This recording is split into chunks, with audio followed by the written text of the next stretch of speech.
Hi, everyone. I'm Elizabeth Nix from Aspen Words, and on behalf of the whole team, welcome.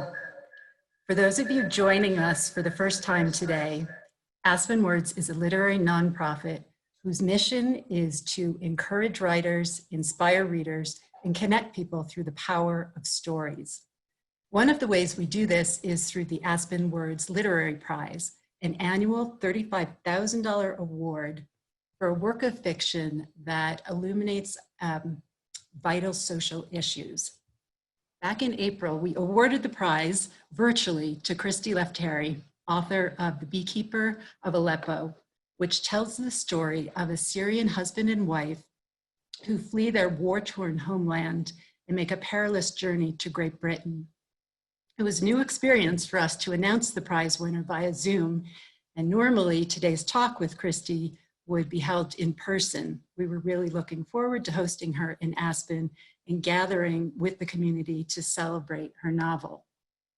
However, there's something powerful about holding this event virtually today and not letting the fact that we can't be together in person stop us.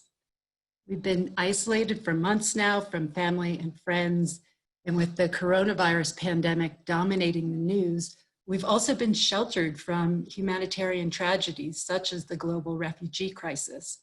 But of course, the crisis hasn't gone away. And that brings us to The Beekeeper of Aleppo. This extraordinary novel enables us to walk in the shoes of people who've been displaced from their country. It creates empathy in a way that media coverage often cannot. When you read this book and live inside the characters' minds, you see refugees not as faceless statistics in a news story, but as Nouri and Afra, individuals you can relate to on a human level. It's been especially meaningful to read this novel together. This summer, Aspen Words and Pitkin County Library hosted a community read program featuring The Beekeeper of Aleppo. We distributed several hundred free copies of the novel in Colorado's Roaring Fork Valley. And last week we gathered virtually for a community-wide book club gathering. As you know, it's one thing to read the book, and it's quite another to hear from the author. We are so privileged today to be joined by Christy Lefteri, who's zooming in from London. Also with us from New York City is Qutaiba Idlbi, a Syrian native who has lived experiences similar to some of those Christy writes about. Qutaiba graduated from Columbia University and is now a Syria Fellow at the International Center for Transitional Justice, and he's also a non-resident scholar at the Middle East Institute. We are honored he is here to share his perspective. And moderating today's conversation is Adrienne Brodeur, the Executive Director of Aspen Words and author of the acclaimed memoir, Wild Game. We imagine you will have many questions for Christy and Qutaiba, so we've set aside the last 15 minutes of this event for Q&A. Please use the Q&A feature in the toolbar at the bottom of your screen. You can submit your questions anytime during the talk, and we will get to as many as we can. We're also using the chat box to post resources and other information, including a link to the speakers' full bios. And with that, I'll hand it over to Adrienne. Well, welcome everyone, and thank you, Elizabeth, for setting everything up and the lovely introductions. And thank you also to the rest of the Aspen Words team for all they're doing behind the Zoom screen to support this conversation. And most of all, thank you, Christy and Qutaiba, for taking the time to be here today. We've been looking forward to this conversation for a long time. And the beauty of this discussion, of course, is that it really gets to the heart of the mission of the Aspen Words Literary Prize, in as much as it will both be a celebration of this extraordinary novel and also an exploration of the social issue that the novel illuminates, namely the Syrian refugee crisis. So I have a lot of questions and I plan to guide the conversation, but I also really encourage the two of you just to run with it. You're the experts here. But Christy, I'll start with you. The Beekeeper of Aleppo is just such a gorgeously written novel. It manages to put a face on the Syrian war, and it's just a testament to the triumph of the human spirit in the face of adversity. And I just was hoping you could, in your own words, tell us a little bit about the novel, what compelled you to tackle the subject matter in fiction, and maybe also why at this particular moment in time. So I felt really compelled to tackle this particular subject matter because, first of all, my parents were refugees themselves, although they were refugees after a completely different war, which was the war in Cyprus in 1974. And my dad was a commanding officer of that war. And I basically grew up in the shadow of my parents' trauma. And, you know, I'm really interested in this idea of transgenerational trauma and trauma that can be passed from one generation to the next. And I think because I saw what my parents had gone through, you know, to me, they weren't faceless, nameless people. They were real people and my entire family that were trying hard to integrate into the new and very, I think to them it felt very alien, you know, to be in a foreign country and with their memories and the losses that they'd experienced. And I think what I learned growing up is that, you know, when you suffer a war trauma, there is so much that you've lost. It's not just, I mean, it's so difficult to lose one person in your life. You know, in 2008, my mum died, and that just, I felt like the walls of my existence collapsed after my mum's death.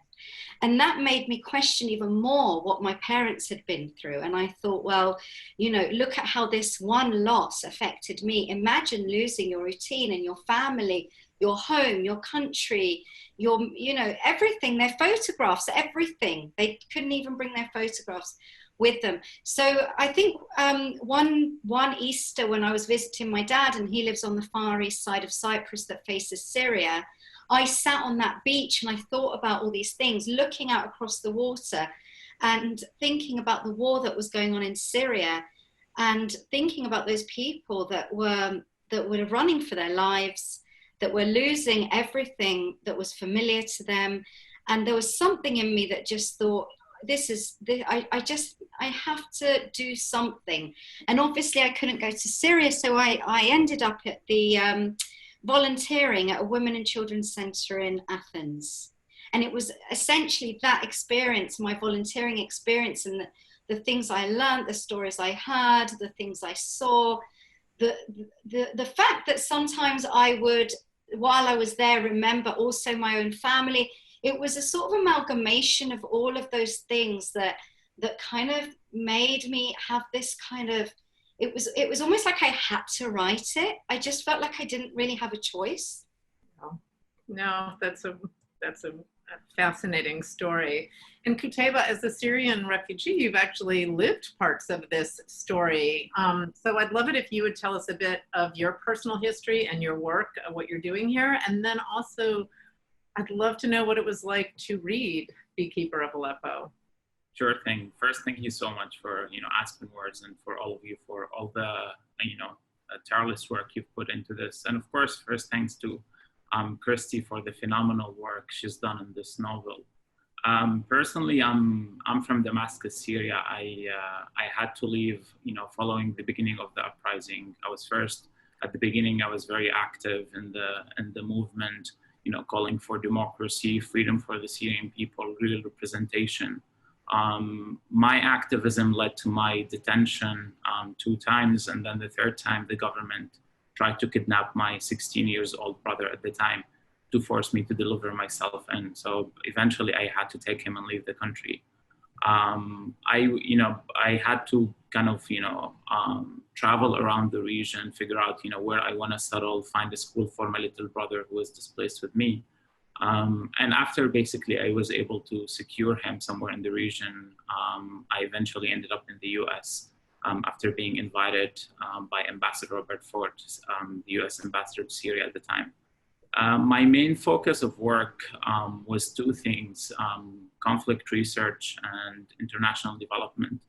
And in a sense, it was driven by my sense of what was really needed on the ground, seeing what's happening to people, the beginning of the refugee movement at the time. It was happening in Lebanon and then Turkey and went all over. And seeing basically that there is a huge need first to help those communities that are being displaced either inside Syria or outside Syria, but also to kind of, help build a bridge so communities that I see in the United States could understand what's happening, why people are leaving. So that's kind of, why I did a lot of, I was doing a lot of conflict research and also doing some advocacy, talking to different US communities in the US. And that's why I'm also here trying kind of build that bridge as well. Although I think Christy did much better job than I probably ever did. So right now I write on the legal structure of political imprisonment in Syria. Try basically to help governments and families of the Cypriot in Syria, even American families. Maybe people are not familiar, but there are actually 8 American citizens held by the Syrian government in Syria since the uprising. So I try to help those families and other Syrian families understand the structure of the detention system in Syria and how we can best secure their safety out of the country.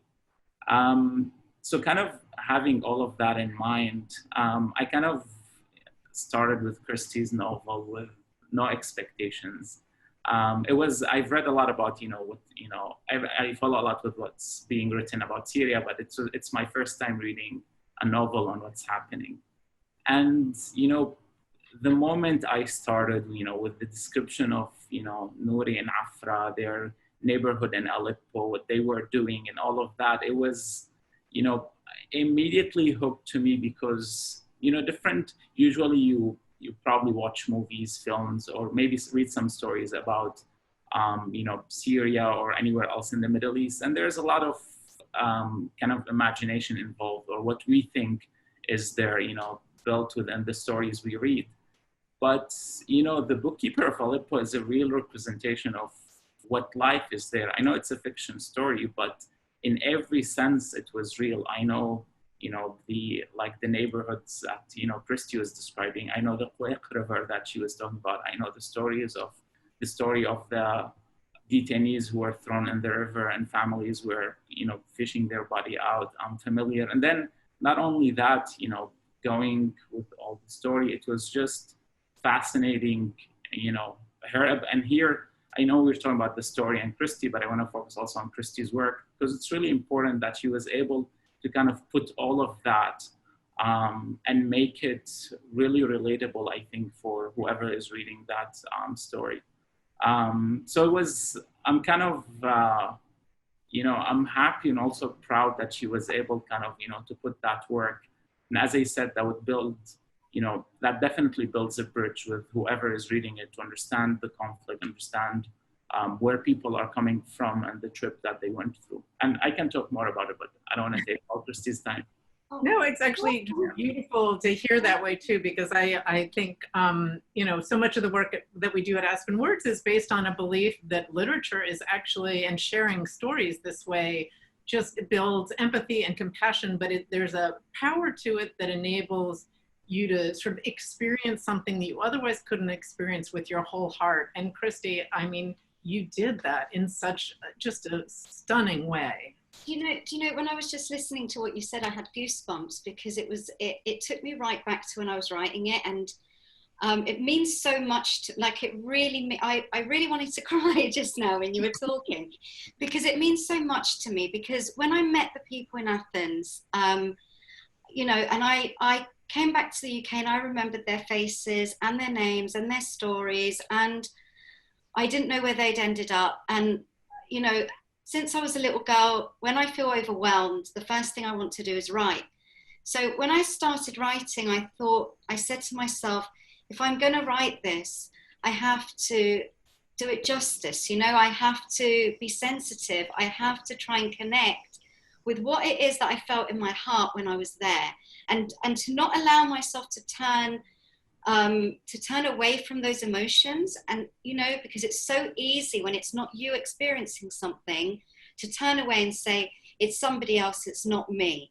And I really wanted to stay in touch with all of that and really stay in touch with it. And that's why I took the research so seriously. That's why I found Ibrahim Otman, who was my Arabic tutor, who, you know, I would read the manuscript to him for 45 minutes a week, every week, to make sure that everything was as authentic as it should be, to make sure that I had presented this place that I couldn't go because it was too dangerous. So we'd sit there with a map, and I would have Cyprus as a basis in my mind, and he would say to me, where do you want your characters to get to? And I'd say, well, from here, they have to make it to the Turkish border here. So we'd go through every street, and I would say, well, what trees would be there? And what, you know, what might somebody feel walking down this street? What might the sky look like at this certain time of day? And in Cyprus, we have these flowers or these smells. Would it be similar or would it be different? And I used to go to kind of Syrian breakfasts with him, so that I could, and it wasn't a breakfast, it was like an entire feast, you know, to try the foods. And then I'd read a lot, and I'd hear stories from him, and then interview people and record those interviews, obviously with people's permission. And so the research to me just meant so much. So to hear you say that, I hope you can see how much it means to me. Absolutely. It's so fascinating to hear about the research. And I think just to sort of dovetail on that, I mean, Nuri and Afra are such compelling and well-drawn and intricate characters. And I'd love to hear a little bit about how you came up with them, a beekeeper and an artist, and who are they? Or were they just absolutely created? Well, because I was in Athens in 2016 and again in 2017. In 2016 at the Women and Children Center, it was a drop-in center. So I found that there was hardly any time to think. It was absolute chaos because there were people coming in constantly, and Macedonia had just closed their border, so people were getting stuck in Greece basically. So it felt like chaos, and there was no time to think. But at that point, I started to think, oh, well, maybe I might want to write about this, you know. So I started to hear people's stories, but not in the center, because that was a safe place for women and children. It was after, in the square, after work. And I just suddenly, you know, when I was going to bed at night, I'd get this picture in my mind of these entirely two made up people. I didn't know what their names were, but it was a man, and he came in with a pomegranate into this sort of crumbling home, you know, that was falling apart. And I knew that she was blind. I knew that they'd lost their son, and I knew that they needed to leave. And that was just this tiny little scene that opened up in my mind, but I did nothing with it. It was just something that just kind of kept flashing in my mind. And then when I got back to the UK, because I had to return to work, otherwise I would have stayed, I just thought, let me write this scene. They still had no name. So there's the scene in the novel where Nuri walks in and gives her a pomegranate because it's her favorite fruit, and it reminds her of the past, where she kind of, you know, and you know, this for me that was relatable, because in Cyprus there are pomegranates too, and you know, I used to watch my aunties kind of, and they look like little jewels. So I used that kind of image, and I created that scene, and then I just allowed the characters to grow, and then suddenly they had names and they were speaking to each other, and I you know, so, and but the thing with the beekeeper was, I just woke up one day and thought, well, that's it. Nuri's going to be a beekeeper. It just suits his personality. And did you know a beekeeper in your life? How did you know it suited his personality? I don't know. I just woke up and I thought, because I was trying to figure out what job he was going to do. And I couldn't figure it out. And then I just woke up and thought, oh my God, he's a beekeeper. I don't know. Maybe I dreamt something. I don't know. Right. But then I met Riyad Al-Sus, which is an entirely other long part of the story of the research, who is a beekeeper. But I can talk about that later anyway. Okay. And what was the most challenging aspect of the writing then? Was it the research part of it? Or, I mean, once you had the idea sort of more fully formed in your head, what was challenging, or what was...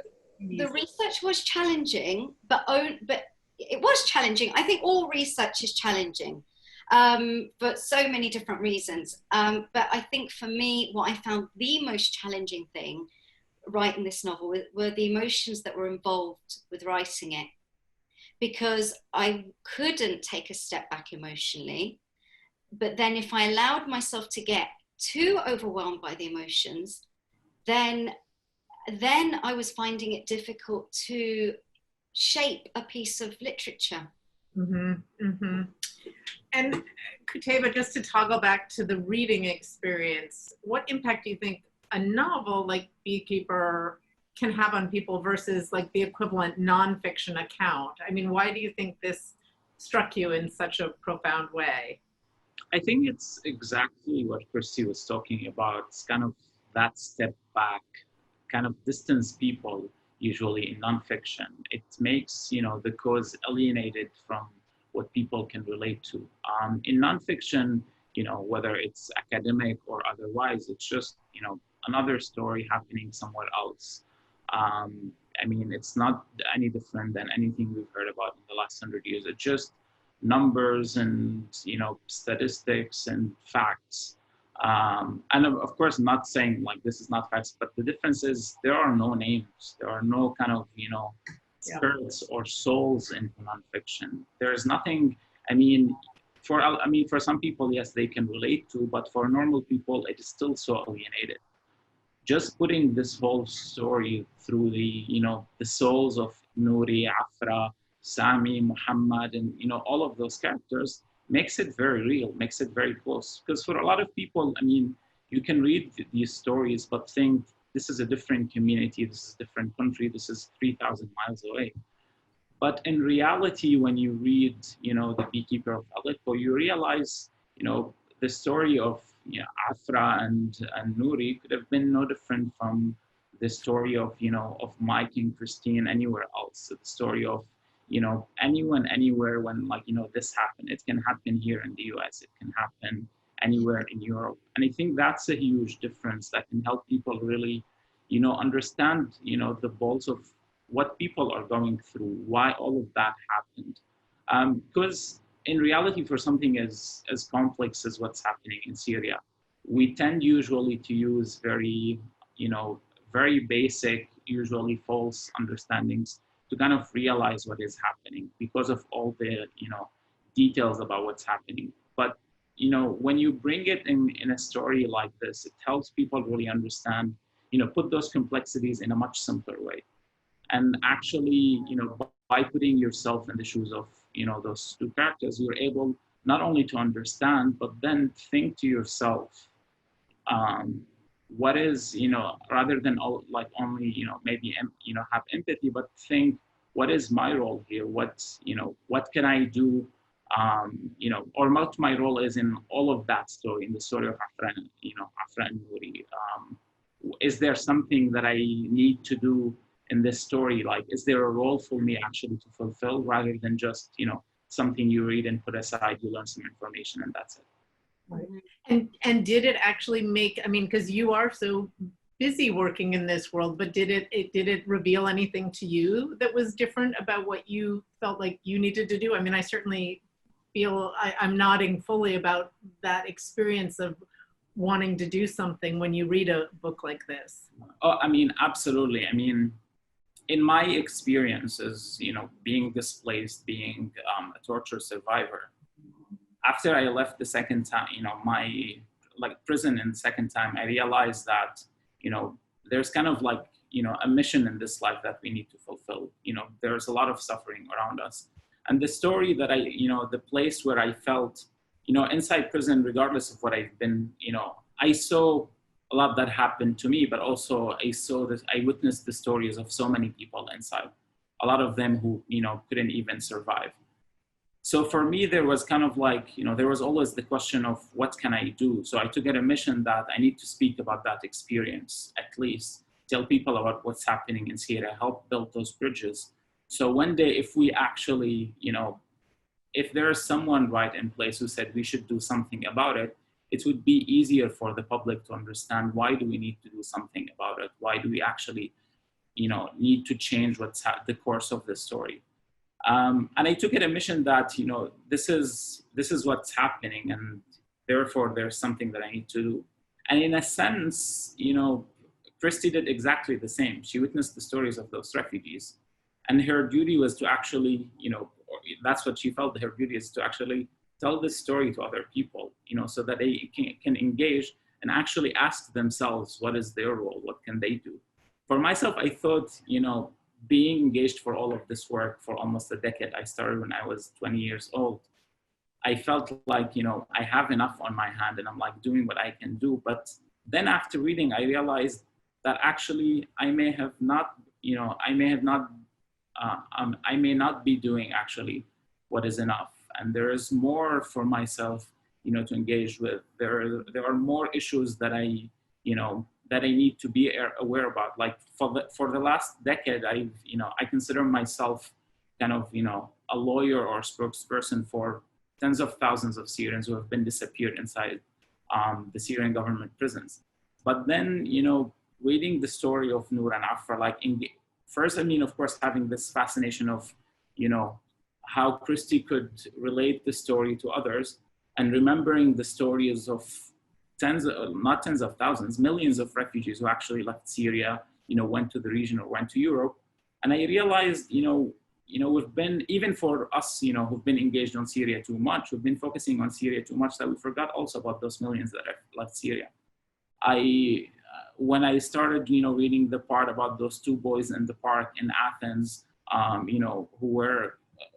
who got kind of kidnapped, I would say, into human trafficking or sex trafficking, I realized that this part of the story of refugee story, we've been talking about refugee stories probably for the last 5 years, less so now, but I realized this is a part that actually no one is talking about. There are at least 10,000 minors who disappeared between Athens and the rest of Europe, in the first 2 or 3 years of the refugee movement.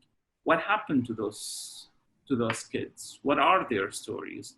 What are we actually doing, not as governments, but as advocates for those people? We speak about all of these issues, but we're also forgetting about all of these young boys and girls who just disappeared out there. So I felt it kind of revived in me that, we should never settle for, whatever we're doing, we should, not lose hope. At the same time, we should never settle and say like, okay, this is enough. I can just, move on. I realized that it's actually not enough. And if you actually look more, I consider myself Syria expert, but Christy made me realize that there are always missing details that we forget. I try to look at details and see, okay, what can I do to help? And, through looking at the at the stories of people, listening to their problems, I try to fill in, with what I have, on my time of experience and time. And I realized that even me as Syrians, as a Syrian, I need to actually learn more about what's happening in Syria. I learned, I remembered, I knew about the story of, of the human trafficking for refugees, but it totally kind of slipped my mind because of everything that happened in Syria. And I realize now I might have actually some knowledge, experience, and maybe, some time to actually work on this issue. And in a sense, I feel, if I actually was able to realize that, I feel this is the amazing thing also about the story is, hopefully it will bring, it will give, everyone who reads it some part where they feel they can actually fill the gap, where they can feel they can actually jump in and take a role in Nouri and Afra's Mustafa. Not Nouri and Afra, the ones in the story, but every Nouri and Afra and the tens of millions of refugees around the world. Yeah. Gosh, Christy, if that isn't the highest praise I've ever heard. Oh my gosh. Does speak to how you cracked open the heart. And I think that was the other thing about the fiction, because it's layered and it's slow motion. It's not just a fact. You're taking in this person's life, and it's being revealed even to those two characters. Who right away, there's that magical realism. Who's real? What are they experiencing? And you did this in this just, gorgeous way that we can all, any reader just becomes emotionally involved. And that is just a huge success. Thank you. I really appreciate everything you said. And this, this thing with the boys, in the story, they disappear because I was learning about boys that were there and they disappeared, wow. And I didn't know, there was no way that people could understand where certain people had disappeared too. And there were so many boys that were coming on their own. and they were vulnerable. And, you know, unfortunately, and this happens, is that people will take advantage of people in a vulnerable, there are certain people that will take advantage of other people that are in a vulnerable situation. And this is what I'm seeing. This is what was happening. It doesn't necessarily mean that the people that were taking advantage of vulnerable people were evil. It could have been that they were vulnerable themselves and ended up getting kind of enmeshed in this, you know, I saw a lot of people trapped in situations that they couldn't get out of, like starting to owe money and then somehow getting involved in human trafficking and or child prostitution, and not knowing how that involvement had actually come about in the first place. And, you know, I started to hear these stories from the locals in 2017 because they saw me writing the book. They said to me, "What are you doing?" Because by that point I'd gone back to teach English, and I said, "Oh, you know, I'm writing." And they said, "What about?" And I said, "About refugees in Athens." And they said, "Oh, well, let me tell you this." So they'd start telling me the things that they'd seen and heard. And I didn't know if the stories sometimes were so horrendous that I wished that they weren't true. But then I'd open up the newspapers and I'd ask people that I knew what was going on. And most of the things, 99% of the things that I was told, I could find some sort of backup, you know, it could be supported. And it made me really sad, because I guess that until that point, I guess I was a bit naive. I thought, well, surely this can't actually be happening. But it was, Yeah. you know, and it was children, and especially boys, you know. So I think sometimes, you know, people ask me whether there's a happy or a sad ending to the novel. And, you know, the thing is, I think each character in the story in some way is like the two boys, they're sort of left. I've left the story open. We don't know where they've disappeared to. So it's that kind of, that remembering those two boys makes me want to do more. And I don't know what more to do. Right. To jump in here, Adrienne, I mean, you mentioned fascinating point here, Christy. I remember, you know, in some places I went to, you know, I would tell people my story and they would say, like, "Hey, you look like a really nice person, but not all refugees are like you." And in a sense, I mean, okay, in a sense, I understand this argument, but as you said, even those, you know, what is also fascinating about the story is, you know, you see Nouri engage, you know, when he engaged with the attack on Nadim and what he did. You know, in some sense, we're, you know, even on the, you know, what we hear on the media or like what we follow on the news, we only focus on those incidents, like, yes, like when Nouri actually attacked Nadim with all of those group of people. But no, I mean, it's always missing, you know, what is always missing is this background of, you know, where people are coming from, what their backgrounds are, and what led them to that specific moment. Can I say something on from what you're saying there? Because who were the men that were making it possible for child prostitution to happen in Greece? It was the Greek men that lived there. Right. Sorry, I don't mean to kind of say No. men. It generally is men and not women that get involved, you know. But well, what I saw and what I understood anyway while I was in Greece, I don't want to overgeneralize, but in that particular situation, so it wasn't, you know, and sometimes it was Greek men who were running these kind of, I don't know, groups, you know. So it wasn't the refugees, that it wasn't, you know, because I did hear a lot of people say, "Oh, but some refugees are nice." I heard that too. And my answer, you know, I'd say something like, "But also some Greek people are nice." No. What's the point? What is the point we're making here? At the end of the day, for something like that to take place, that means there are people that are willing to allow it to happen, whether they are actively involved, or whether they are allowing it to happen by not saying anything. So this involves a huge amount of people, you know, and it wasn't just refugees that were taking advantage of other refugees. It was the locals were also taking advantage of the situation for their own reasons. And it doesn't mean necessarily that they were evil either. I'm quite reluctant to kind of put labels on people, because I think I saw a lot of people that got drawn into things, and then you have to kind of ask yourself, where is that line where somebody stops and realizes where they've gone into something really disturbing, and can they realize? And you know, so I think I feel really quite sad when I hear, oh, but you know, there are such nice refugees, why can't they all be like that? To me, it's like, you know, those words baffle me.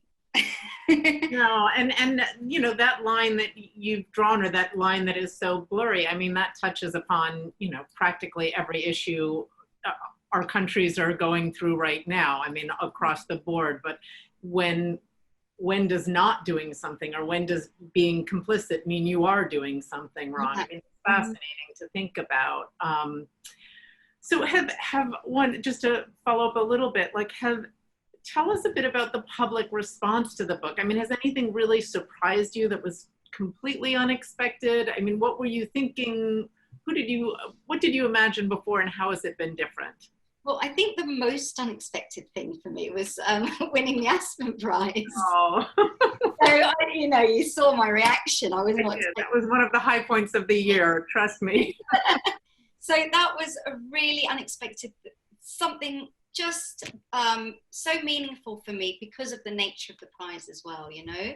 Obviously, it felt wonderful personally to win a prize. But it was the very nature of the prize itself that really touched me a lot. That's why it deeply, deeply meant something to me. But also the fact that the book is going to be translated into Arabic, that's something that's really important to me, because you know, I've been going around giving talks, and often there were times when refugees themselves would actually come to my talks and say, I want to read the book, is it available in Arabic? And at the time it wasn't. So the only thing I could say to them was, you could read it slowly, or, you know, and they were like, yeah, but I would enjoy it if it's in English. And, you know, certain people, they could read English, they said, but it's not the same. It's like me kind of picking up a book to read in Greek. Yeah, I could read it, but I'm not necessarily going to be able to kind of absorb it. So I knew that I was getting a lot of questions about when it was going to be translated into Arabic. So when I realized that that was something that was a real highlight for me. And when is that happening? I think it was this month. I don't know exactly. Yeah, so it's Congratulations. Very, very recent. Yeah. And I think the other highlight, but I don't know whether to call it a highlight, but the other thing that meant a lot to me, and I didn't realize that this was going to happen while I was writing it, was the way that it opened conversation when I was going to give these talks, and the way that, so I was doing signings, and the signings could have gone on for like, honestly, 7 hours, because each person had their own story to tell, whether it was that they'd volunteered themselves, or their daughter or son had volunteered, whether it was because they had refugees, either Syrian refugees or refugees or from somewhere else living next door or in their neighborhood, or whether it was just the way that the stories on the news had affected them or not affected them. You know, it showed me how many people have been touched by the events that are going on in the world, and the conflicts and the violence and the prejudice and the, you know, all of these things that people wanted to talk. And I think I would leave those signings absolutely kind of almost like full to the brim with emotion. Yes. Yeah. I mean, I think that's such an incredible outcome for this book, and the fact that we're having this conversation. But then I'd also like to bring kind of the crisis to really the here and now, and maybe Qutaiba, this is something you could talk about, but how the coronavirus pandemic has affected the crisis and what's going on in these with the refugees right now.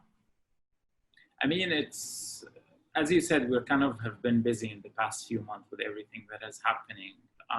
In a good sense, at the beginning, because of the restrictions of travel in Syria, within refugee communities, there isn't really a lot of access inside refugee camps. So that was kind of a protection mechanism, for there wasn't a lot of transmission into those communities, especially displaced communities inside Syria. Because also when we talk about refugees, we forget that in Syria specifically, there are almost 6 million refugees outside Syria, but there are close to 6.5 million displaced inside Syria itself, who are living in makeshift camps, not even regular camps. The problem that we face today, because we are very consumed of either the rise again of COVID in the United States or the economic effects of it also in Europe, what is happening over there is kind of forgotten. You have a corrupt government in place that is not really, that in the past 10 years, even before there was COVID, it was using chlorine to kill innocent civilians, through chemical weapons instead of using chlorine to clean hospitals. So what we see today is, unfortunately, there is a widespread inside Syria and, in refugee camps that is, very overwhelming to actually deal with, or, for organizations to actually be able to counter. Recently, the UN Security Council failed to renew UN aid access into Syria through all crossings. And there's only now one crossing outside government control that allows UN aid in, which kind of, in a way, it prevents actually local, specifically in areas outside government control, it prevents local organization actually to deal with this outbreak. I'm honestly not very optimistic about what's gonna happen next, but what we see today is, really high. If we compare just death rate, regular death rate, because there is no reporting on COVID from inside Syria. But if we look at just death rates, at this period compared to last year, there is, very awful thing going on right now with no reporting from the government or from the media because of everything that we're going through. And in a sense, I mean, like just to kind of, bring it home, a lot of people might ask, why is it important that, we care about this? Why? I mean, we have our own thing to worry about. And, for me, personally, I'm not engaged in Syria specifically because, I was born there or I have connection to the land. I mean, I definitely have connection to land, but I believe, home is wherever you're able to be, to be yourself, to, be free, to be able to actually give to the world. And in a sense, I believe I'm engaged with what's happening in Syria because it defines me. Because if I'm not engaged, I'm not able to wake up every morning and look in the mirror and respect myself as a human being. Yeah. Whether that land is Syria or not, whether I am Syria or not, my commitment to what's happening there is the same because I am a human being, because it defines who I am. And the same sense, if we're American, if we are British, if we're European, wherever we are from, our commitment, drives from our human, definition of ourselves as a human beings, but also the ideals that we stand for in those identities. And if we are, the problem is if we are willing to kind of turn around from what's happening and ignore it, we're actually turning around about who we are and who we define ourselves. No, thank you for saying that. That's really beautiful and important to hear.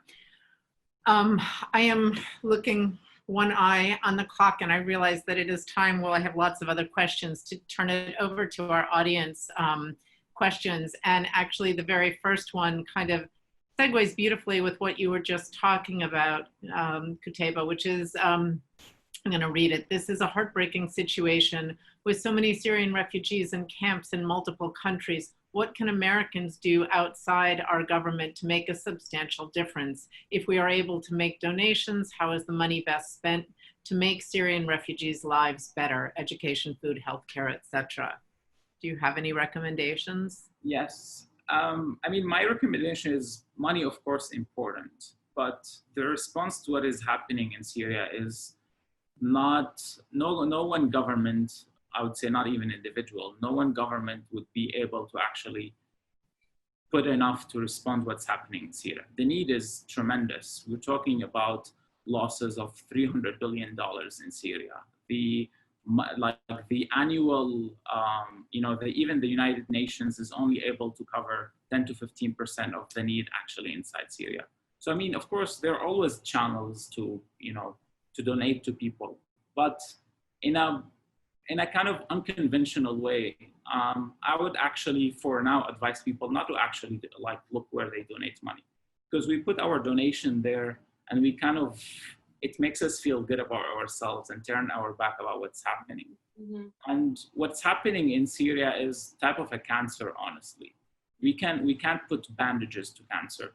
We need to get rid of that cancer. And it starts actually with educating ourselves. Yeah. I always, when people in Syria before the uprising told me oh, what we can do, I would tell them, read, start just getting to know about your own government, what's happening. And I started engaging with what's happening in Syria when I was 12 years old, because I started reading more about it. And then I felt, okay, I need to tell people more. So I started distributing articles when I was 12 years old, just to tell people about what's happening. Why is that important? Because it makes our engagement with what's happening sustainable. It's not just, one-time donation and we move on, because a one-time donation is not going to solve the problem. Yeah. We need a solution on a policy level. And it doesn't mean we need to send troops overseas. No, but we need to actually put pressure on the players who are actually active in that region to make, an end to this.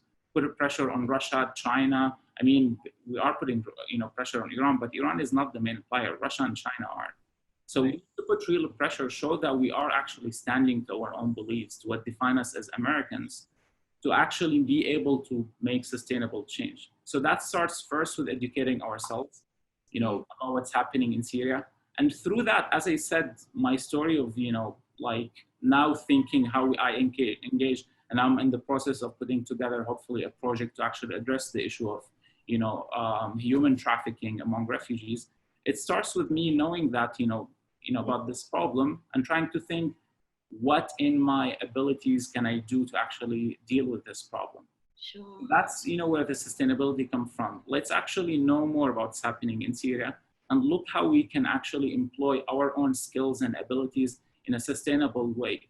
I would say if you put just 1 hour, 1 hour of reading every day, maybe that's too much. 2 hours every week of, just reading about Syria and engaging in any way is much better than, just putting $1,000 to some organization and moving on with your life. Thank you. And I see that our staff has also put your recommended nonfiction books, link to them in the chat. So people look at that. What were you about to say, Christy? I was going to say I completely agree. And, in the speech, when I gave my acceptance speech for the Aspen Prize, and I said, and I really believe this, that change starts to happen with a shift in perception and perspective. And in order to create that shift in perception and perspective, we need to educate ourselves. We need to read, and not only educate by reading, but also by talking to people and hearing people's stories and opening.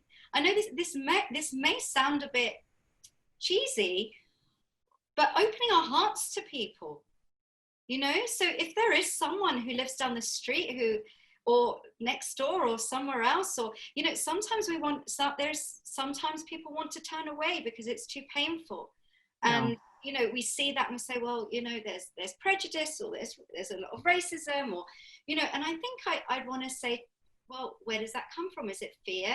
Is it, if we really look at what people have experienced and the pain that they've experienced, will that be too much? Is it too much for us to bear? So this idea of kind of opening our hearts and actually listening to people and understanding that we're all human and any of us could be in this situation, and we're just lucky that we've been born where we've been born, and therefore or personally, and therefore I haven't been through a war, and my parents were unlucky, and obviously they had, you know, I could go on. But, you know, it's this idea of, and when people ask me that question, I always say, you know, because they'll say, I want to do something, I want to, and I say, I always hear the word do, you know, as if there has to be a physical action. But actually, it can come from within. It can come from allowing ourselves to shift our perspective and to understand things differently, and to allow that kind of channel of empathy to open up. And once that does, then real change can happen. And it's a deeper change. It's a different, and then it compels us to kind of stand up and go on protests if we need to, and speak out if we need to. And, you know, so it's, for me, that's what I normally say when people ask me that question. No, I think that's great. And you're reminding me, I don't know if either of you read the John Lewis essay that was published in the Times today that was supposed to be read at his funeral, but it just all these same issues. I mean, it's just very powerful.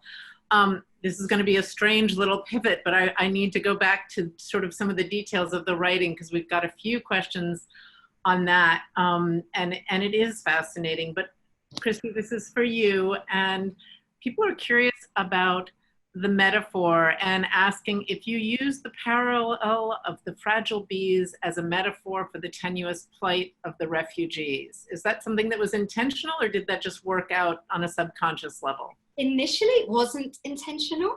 So, Right. So when I decided that Nuri was going to be a beekeeper, I didn't think, oh, that would be a good metaphor. It just felt right. And because I'm so interested in these kind of things anyway, I thought, yes, this would definitely be something that I'd be interested in researching. But then the more I learned about it, so I had no idea about beekeeping. I had to do my research. So I did a lot of reading, and I educated myself and learned about beekeeping in general, agriculture in Syria. And when I was learning these things, I came across an article about a man called Dr. Riyad Al-Sus, who was a professor of agriculture at Damascus University, and he came over as a refugee with his family and set up the Buzz Project, where he teaches refugees and job seekers how to keep bees in the north of England. And I went to meet him. I contacted him through Facebook, and I went to meet him.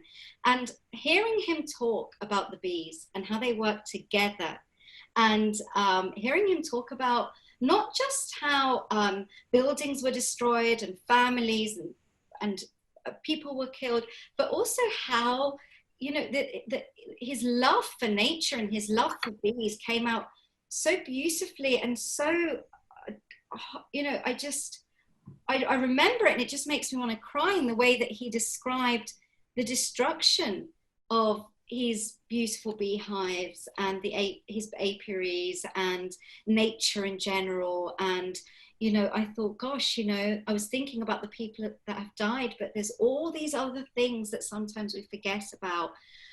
So I think listening to Riyad talk to me and teach me, at that point, I think the idea of the connection between the refugees and the bees, that came alive in my mind in a different way. And then it became more intentional. Whereas at the beginning, it wasn't. The initial thing was just, oh, that feels right.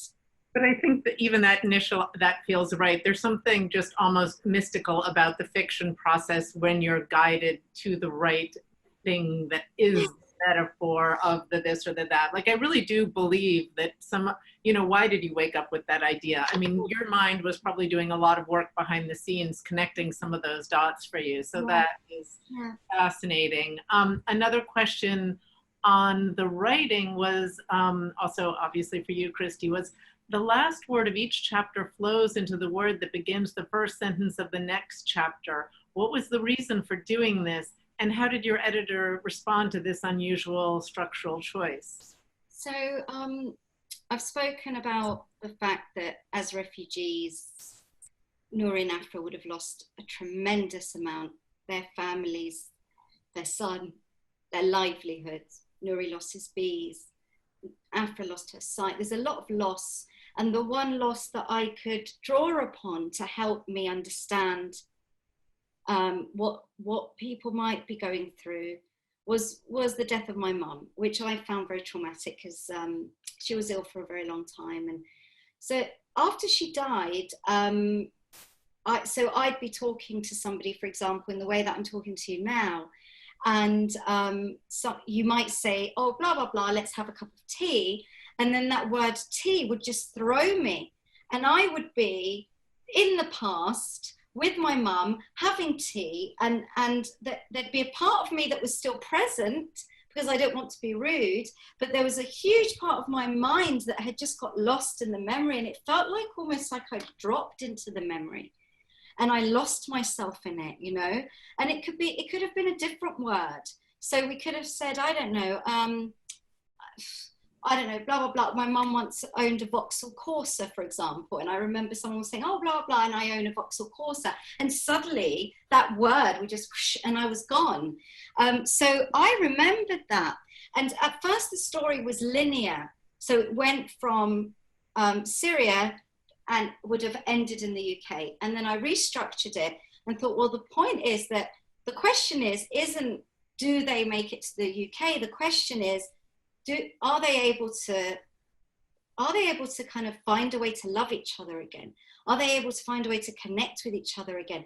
So I bought the UK bits first, so that Nuri was having flashbacks, and I thought, how shall I make that transition between the present and the past? And I remembered the feeling I had after my mum died, and how I would drop into those memories because of a word that I'd heard. So I decided that I would experiment with that and see if it worked with this novel, so that I could try and I think what my intention was that the reader would hopefully feel that sort of, almost like I wanted it to be a bit jarring, almost like, oh God, where have I gone? You know, so that was my intention, and I tried it, I experimented, and I thought, well, I think this works. So I did it. And then I think with my editor, I think they said, well, this is unusual. Do you think it will confuse people? So I said, I don't think so. I don't think so. So in the end, we thought, well, no, we were quite sure, because there's a pattern and there's a rhythm that my editor said, well, even if there's that confusion at the beginning where someone says, well, what's going on here? Well, you know, that eventually the pattern makes itself clearer as the story goes on.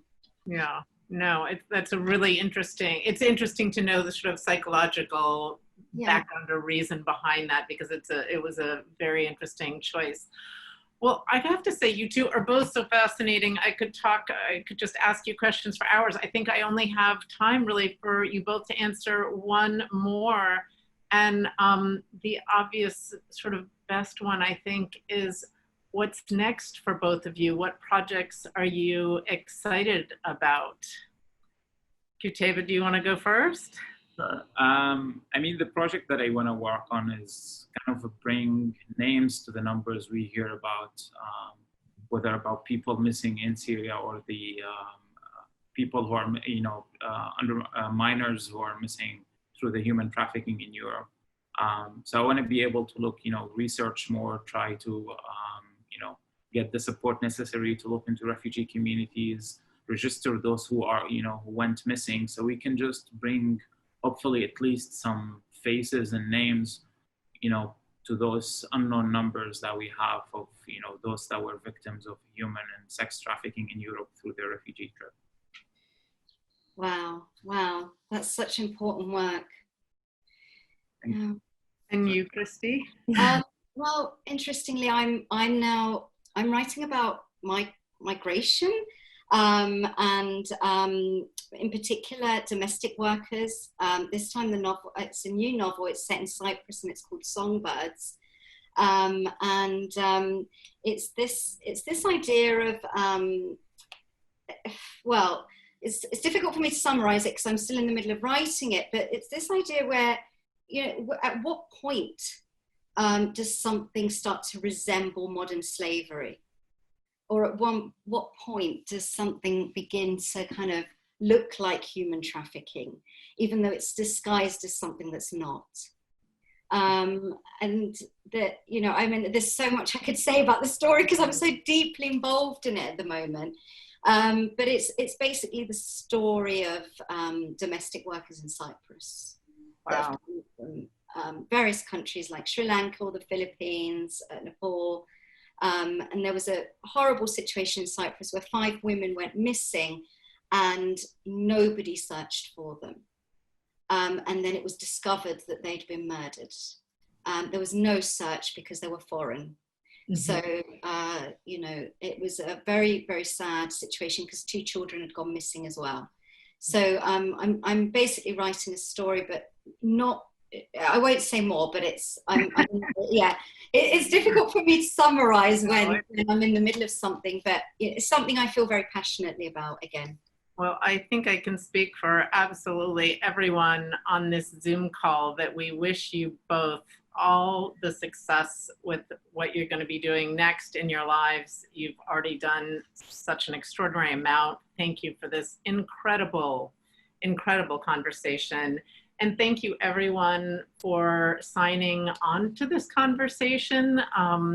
Just to say a few housekeeping things, please sign up for the Aspen Words email list and follow us on social media to get the latest news about upcoming events, including more community read events this summer. And once again, I wish we had an audience so you could hear everyone clapping, but thank you to both of you for taking the time today and being here. It's really been a pleasure. Thank you as well. Thank you. It's been a pleasure.